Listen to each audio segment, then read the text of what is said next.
आज हम present indefinite tense के बारे में सीखेंगे। ऐसे हिंदी वाक्य जिनके अंत में ता है, ती है, ते हैं, ते हो आदि आते हैं, ऐसे वाक्यों को हम प्रेजेंट इंडेफिनिट टेंस का मानते हैं। जैसे आनंद फुटबॉल खेलता है, वाक्य के अंत में ता है आता है, अतः यह प्रेजेंट इंडेफिनिट टेंस का वाक्य है। इसी प्रकार से प्रीति पत्र लिखती है, यहाँ आपने देखा कि अंत में ती है आया, यह भी क्या है, प्रेजेंट इंडेफिनिट टेंस का वाक्य है। माँ भोजन पकाती है, इस वाक्य में भी अंत में ती है आता है, अतः यह प्रेजेंट इंडेफिनिट टेंस है। तुम बांसुरी बजाते हो, यहाँ भी अंत में ते हो आता है, यह प्रेजेंट इंडेफिनिट टेंस का वाक्य है। इसी प्रकार से वह स्कूल नहीं जाता है, इस वाक्य में भी अंत में ता है आता है। मैं टीवी नहीं देखता हूँ, यहाँ भी ता हूँ आता है। क्या वह हिंदी जानती है, ती है। वह प्रिया से क्यों बात करती है, यहाँ भी अंत में ती है आता है। ईश्वर सब कुछ जानते हैं, इस वाक्य में भी अंत में ते हैं आता है।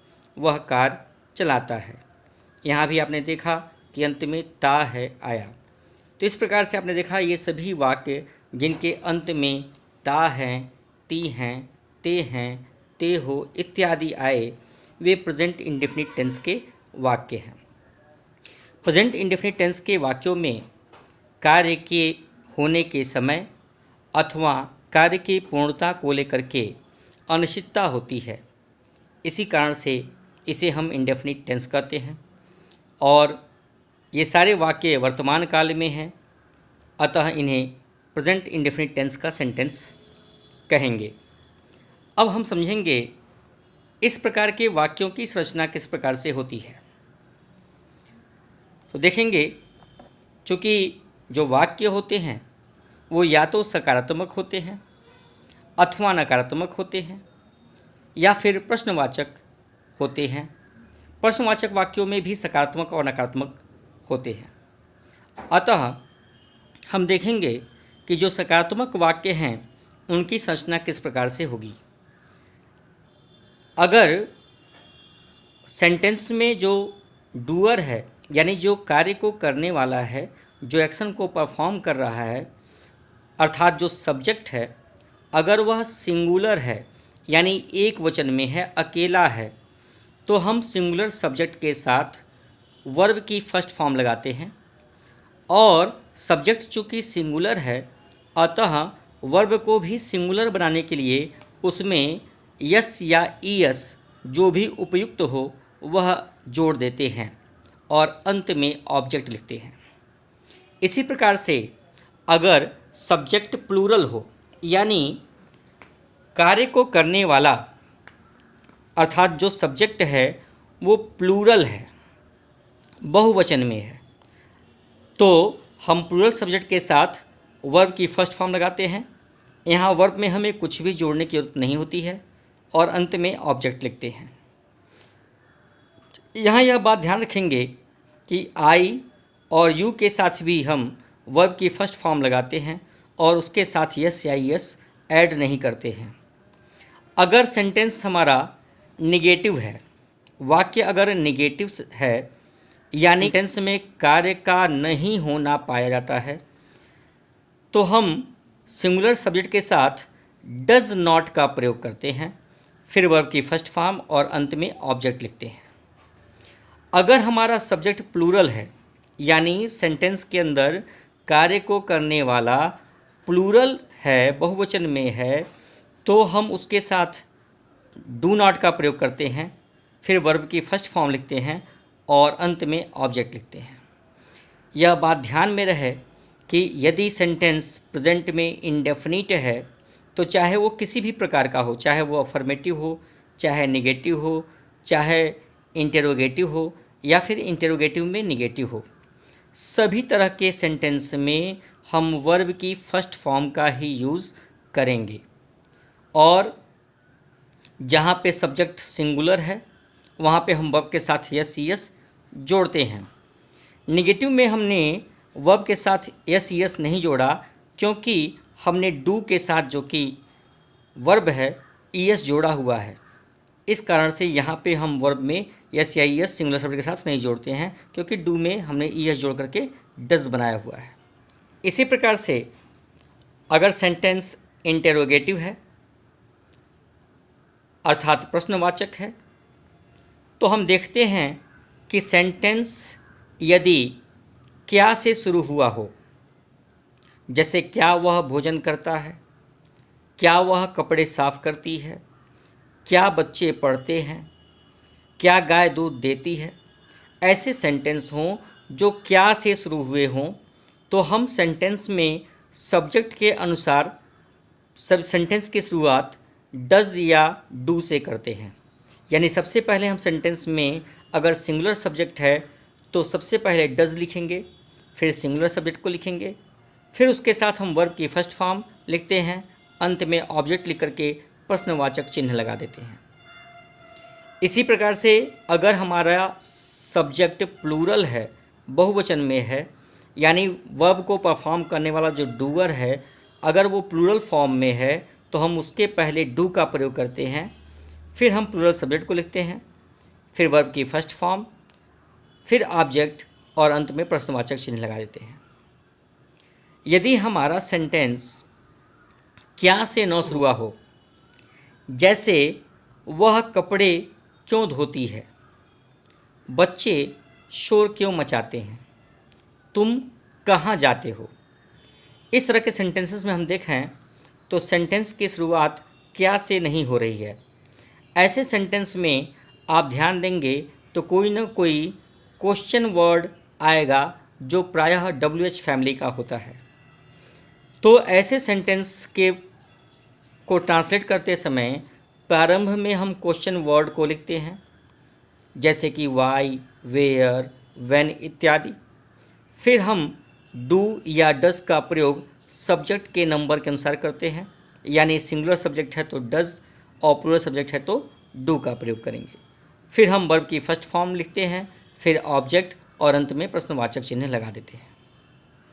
यदि हमारा सेंटेंस इंटेरोगेटिव में निगेटिव सेंटेंस है तो हम सेंटेंस के स्ट्रक्चर इसी प्रकार से रखते हैं।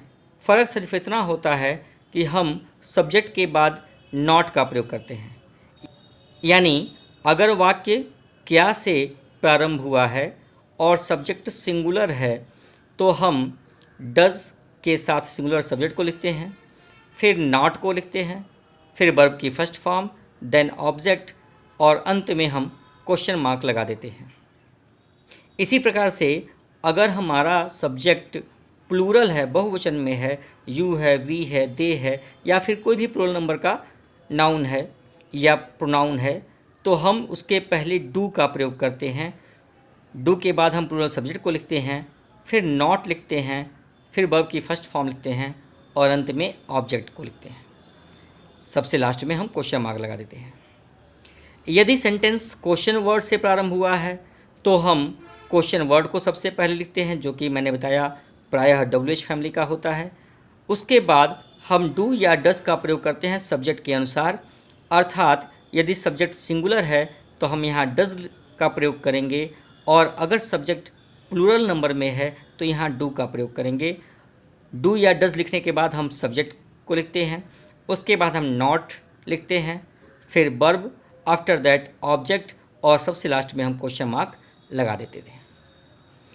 तो ये हमने प्रेजेंट इंडेफिनिट टेंस में अफर्मेटिव, निगेटिव, इंटेरोगेटिव और इंटेरोगेटिव निगेटिव सेंटेंस का स्ट्रक्चर समझा।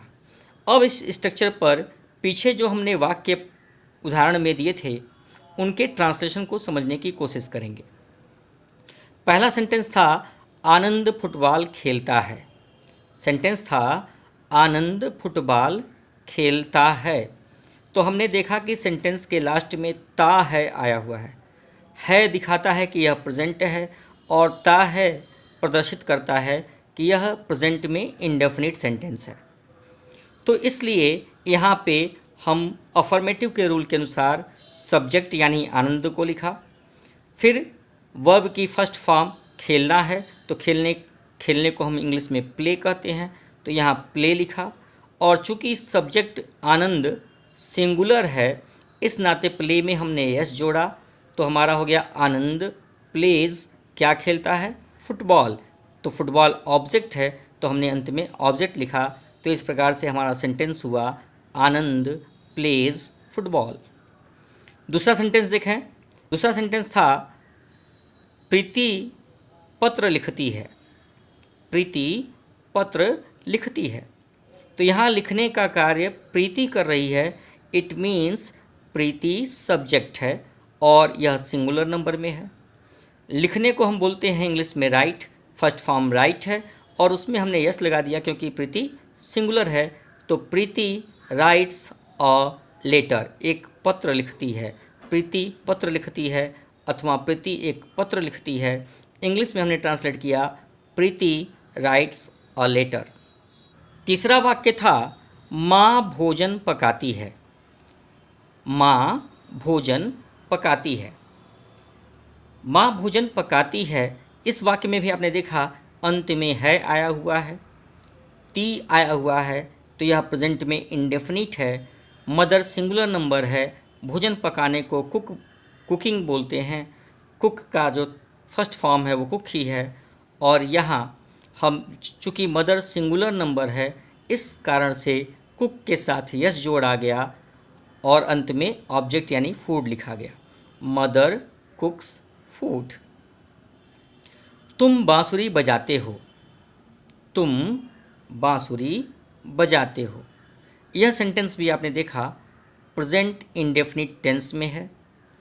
इस कारण से सबसे पहले हमने सब्जेक्ट यानी तुम लिखा, यू क्या करते हो, बांसुरी बजाते हो। यू को हम प्लूरल नंबर की तरह से ट्रीट करते हैं, इस कारण से यू के साथ हमने प्लेज न लिख करके प्ले लिखा। You play flute. तुम बांसुरी बजाते हो। वह स्कूल क्यों नहीं जाता है। हमारा पांचवा वाक्य था वह स्कूल क्यों नहीं जाता है। एक बार फिर आपने देखा ता है आया और इस सेंटेंस में पूछा गया है कि वह स्कूल क्यों नहीं जाता है। तो जब भी कोई बात पूछी जाए तो वह प्रश्नवाचक वाक्य है, अर्थात इंटेरोगेटिव सेंटेंस है। ऐसे सेंटेंस में हम देखेंगे कि यह सेंटेंस यदि क्या से शुरू हुआ है तो प्रेजेंट इंडेफिनिट टेंस में हम डू या डस से शुरू करेंगे, अन्यथा हम क्वेश्चन वर्ड से शुरू करते हैं। तो यहाँ पे पूछा गया है कि वह स्कूल क्यों नहीं जाता है, तो यहाँ पे क्वेश्चन वर्ड आया क्यों के लिए why. Why does he not go to school. वह स्कूल क्यों नहीं जाता है, सबसे पहले क्वेश्चन वर्ड वाई लिखा, फिर हमने सब्जेक्ट के नंबर के अनुसार, सब्जेक्ट हमारा ही, वह सिंगुलर है तो डज का प्रयोग किया, फिर सब्जेक्ट ही आया, फिर नॉट आया, फिर वर्ब की फर्स्ट फॉर्म और फिर ऑब्जेक्ट लिखा to school. Why does he not go to school. वह स्कूल क्यों नहीं जाता है। सिक्स्थ सेंटेंस हमारा था मैं टीवी नहीं देखता हूँ। मैं टीवी नहीं देखता हूँ। टीवी देखने को वॉचिंग बोलते हैं, तो वॉचिंग यानी फर्स्ट फॉर्म वॉच हुआ। सब्जेक्ट मैं हूँ आई, और आई को हम प्लूरल नंबर की तरह से ट्रीट करते हैं, तो I do not watch TV, या फिर आप पूरा पूरा टेलीविज़न बोल सकते हैं, I do not watch television. इस सेंटेंस में हमने देखा हमने सबसे पहले सब्जेक्ट आई को लिखा। सब्जेक्ट हमारा सिंगुलर नंबर नहीं है, इसे प्लूरल मानते हैं, तो आई के साथ हमने डू लिखा, फिर नॉट लिखा, वर्ब की फर्स्ट फॉर्म वॉच लिखा और अंत में object I do not watch TV. Seventh sentence हमारा था क्या वह हिंदी जानती है। क्या वह हिंदी जानती है। यहाँ हम देखेंगे कि जो यह सेंटेंस है यानी जो यह प्रश्न है वह क्या से शुरू हुआ। तो ऐसे सेंटेंस में हम सबसे पहले डू या डज लिखते हैं सब्जेक्ट के नंबर के अनुसार। सब्जेक्ट शी है जो कि सिंगुलर है, इस नाते यहाँ पे डज लिखा। डज सी नो, जानने को हम नो बोलते हैं, हिंदी, ऑब्जेक्ट हमारा हिंदी हो गया। तो हमारा प्रश्न हो गया डज शी नो हिंदी। आठवां वाक्य था वह प्रिया से क्यों बात करती है, वह प्रिया से क्यों बात करती है। हिंदी में हमने कहा कि वह प्रिया से क्यों बात करती है, यह प्रेजेंट इंडेफिनिट टेंस है और उसमें इंटेरोगेटिव है। तो सबसे पहले क्वेश्चन वर्ड आएगा वाई, फिर सब्जेक्ट हमारा शी यानी सिंगुलर है, तो वाई के साथ हमने डज लिखा, फिर सब्जेक्ट शी लिखा, फिर वर्ब की फर्स्ट फॉर्म बात करना टॉक है, तो वर्ब की फर्स्ट फॉर्म टॉक आ गई, फिर विथ प्रिया के साथ इसलिए विथ आ गया, और अंत में Priya. Why does she talk with Priya, वह प्रिया से क्यों बात करती है। ईश्वर सब कुछ जानते हैं, ईश्वर सब कुछ जानते हैं। ये वाक्य भी आप देखेंगे अंत में ते हैं आया हुआ है, यानी ये प्रेजेंट इंडेफिनिट टेंस का वाक्य है।